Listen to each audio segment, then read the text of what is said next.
ത്രിയേക ദൈവത്തിന് സ്തുതി. യേശുവിൽ സ്നേഹവന്ദനം. ഒരു രാജാവ് 2 സേവകന്മാരെ വിളിച്ചു. ഒന്നാമനോട് പറഞ്ഞു, അടുത്ത 3 ദിവസം ഈ രാജ്യം മുഴുവൻ സഞ്ചരിച്ച് എല്ലാ കാട്ടുപുല്ലുകളുടെയും കളകളുടെയും പാഴ്ചെടികളുടെയും ഓരോ ചെടി വീതം കൊണ്ടുവരണം. രണ്ടാമനോട് പറഞ്ഞു, നീ പോയി ഈ രാജ്യത്തിലെ പൂക്കളുടെ ഓരോ ചെടി വീതം കൊണ്ടുവരണം. 2 പേരും രാജ്യം മുഴുവൻ സഞ്ചരിച്ച് 3-ാം ദിവസം തിരിച്ചെത്തി.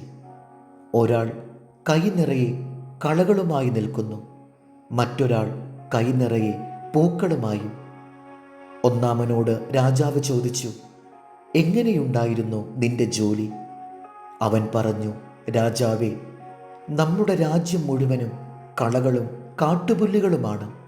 അതിനാൽ എൻ്റെ ജോലി വളരെ നിസ്സാരമായിരുന്നു. രണ്ടാമനോട് ചോദിച്ചു, നിന്നെ ഏൽപ്പിച്ച ജോലി അപ്പോൾ കഠിനമായിരിക്കണമല്ലോ? എന്നാൽ രണ്ടാമൻ പറഞ്ഞു, ഇല്ല രാജാവേ, എൻ്റെ ജോലി വളരെ എളുപ്പമായിരുന്നു. നമ്മുടെ ഈ മനോഹര രാജ്യം നിറയെ പൂക്കളാണ്, കാട്ടുചെടികൾ കണ്ടതേയില്ല. 2 പേർ, 2 കാഴ്ചപ്പാടുകൾ, 2 ഉദ്ദേശങ്ങൾ. നാം നോക്കുന്നതാണ് നാം കാണുന്നത്. മറ്റുള്ളവരുടെ കുറ്റവും കുറവുകളും നോക്കുന്നവർക്ക് അതുമാത്രമേ കാണാൻ കഴിയൂ. എന്നാൽ നന്മകളിലേക്ക് നോക്കുന്നവർക്ക് അവരുടെ നന്മയും സൗന്ദര്യവുമാണ് കാണാനാവുന്നത്. കുറവുകൾ കാണുന്നവർ അതെല്ലാം ശേഖരിച്ച് സ്വന്തം ജീവിതം തന്നെ തകർക്കുകയാണ്. നഷ്ടപ്പെടുന്നത് അവരുടെ തന്നെ സുഗന്ധവും സമാധാനവുമാണ്. മറ്റുള്ളവരെ പഴിചാരിയും കുറ്റപ്പെടുത്തിയും അവർ ജീവിക്കുന്നു. നാളുകളായി അവർ ശേഖരിച്ച മുള്ളുകളുമായി അവർ അനേകരെ മുറിപ്പെടുത്തുന്നു. അത് അവർക്കൊരു ശീലമായി. കുറ്റപ്പെടുത്താതെ അവർക്ക് ജീവിക്കാനാവില്ല. അവർക്കും അവരുടെ കൂടെയുള്ളവർക്കും സമാധാനമുണ്ടാകില്ല. എന്നാൽ നാം പൂക്കളെ കാണണം.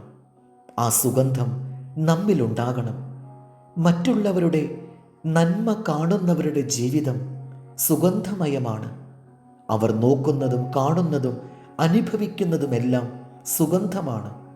അവർ സന്തോഷിച്ചുകൊണ്ടേയിരിക്കുന്നു.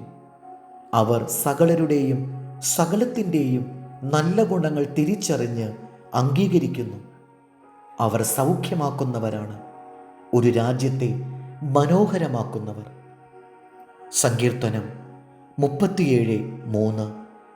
യഹോവയിൽ ആശ്രയിച്ച് നന്മ ചെയ്യുക, ദേശത്ത് പാർത്ത് വിശ്വസ്തത ആചരിക്കുക.